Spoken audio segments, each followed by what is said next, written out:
నానా నాకు బిర్యానీ కావాలంటే బిర్యానీ కట్టించుకుంటాడు. నానా నాకు ఆ చీర కావాలంటే చీర తీసుకుని వస్తాడు. నానా నాకు ఆ డ్రెస్ కావాలంటే ఆ డ్రెస్ ఇస్తున్నాడు. నానా నాకు అది కావాలి ఇది కావాలంటే నచ్చిన వస్తువులన్నీ చేస్తున్నాడు కదా. నచ్చిన చీర తెచ్చిన తండ్రి, నచ్చిన ఆహారం పెట్టిన తండ్రి, జీవితాంతం నీ జీవిత భాగస్వామిని నచ్చినోన్ని తీసుకొని రాలేడా? తెస్తాడు.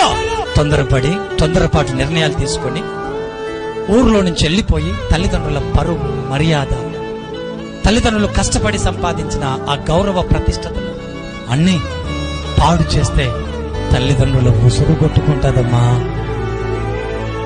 తల్లిదండ్రుల ఉసురు కొట్టుకుంటుంది.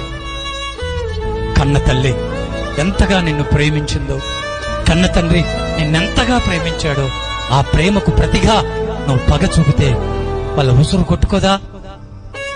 కొట్టుకుంటుంది. అందుకే